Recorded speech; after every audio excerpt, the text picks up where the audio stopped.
Good morning. So this past weekend, with the time change and the weather getting chilly and it being dark at 5 o'clock in the afternoon, I have to confess that I started to feel a little gloomy.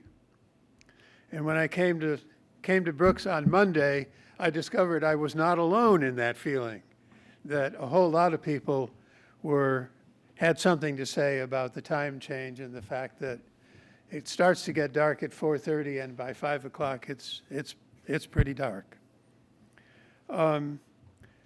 Aside from that, I think it's been a good fall.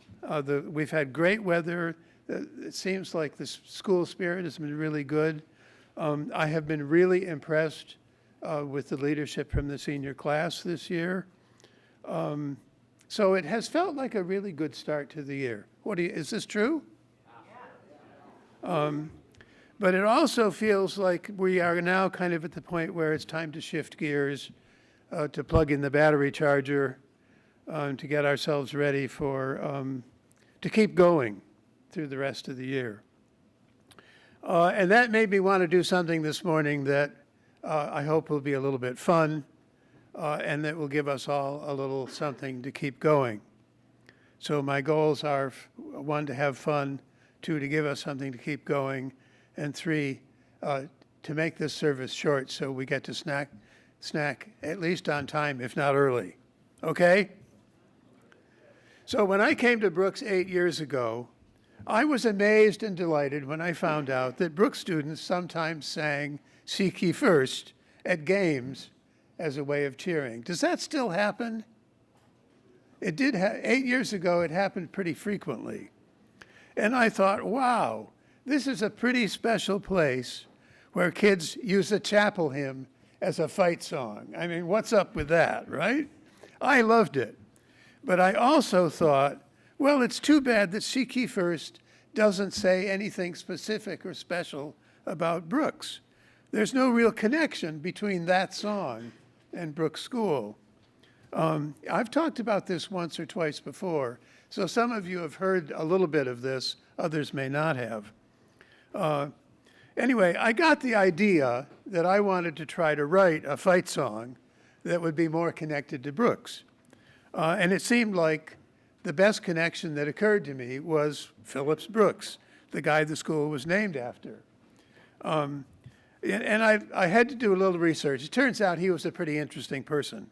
He was born in 1835 to a wealthy Boston family who were very big on education. His grandfather, John Phillips, was the founder of Phillips Exeter School. And his uncle, Samuel Phillips, was the founder of Phillips Andover. So this guy was deep into education. Phillips Brooks went to Harvard, and if you were a young guy from a rich family in Boston, that's where you went to school. I don't think the admissions process was quite like it is today. But Brooks went to Harvard, and after he got out of Harvard, he took a job teaching at the Boston Latin School, and it did not work out. He got fired after 6 months. And I'm not quite sure why that happened. I think it was maybe because he had a little trouble keeping order in a classroom.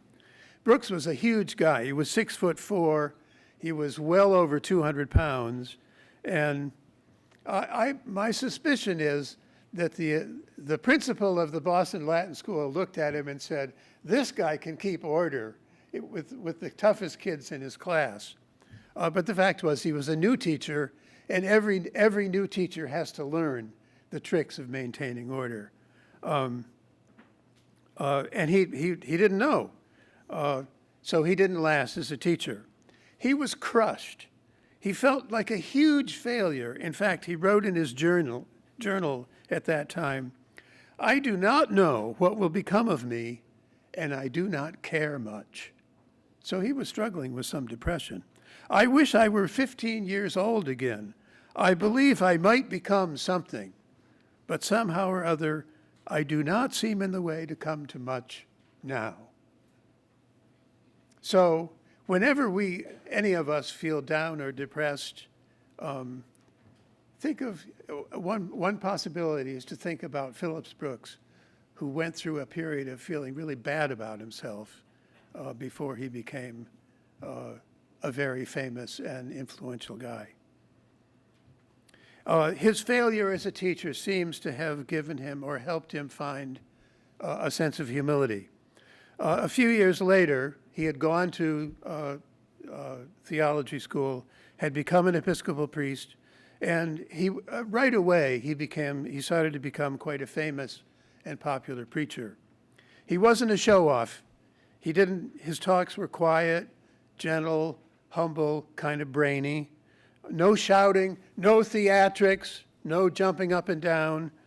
But people came in crowds to hear him because his words seemed to help them find meaning in their lives. And it wasn't too long before Brooks became the Bishop of Massachusetts. He became famous throughout the whole country. When he died in 1893, he was one of the most loved preachers in the country. And about 30 years later, when this school was founded, it seemed like the obvious choice to name this school after Phillips Brooks. So anyway, I was inspired by the story of Phillips Brooks, and I went ahead and wrote this fight song that some of you have heard before and that I hope you'll like, which I call A Humble Prayer for Our Opponents. And it is kind of a prayer, although it has a little bit of a twist to it. In fact, it's kind of smart alecky. But I want to sing it I hope we'll all sing it together. I hope you'll give your best shot at singing it. The tune is really simple. Mr. Humphreyville's going to play the tune through a couple of times. And then I hope you'll join and sing. Give it your best shot. What do you say? Will you do that? Okay. So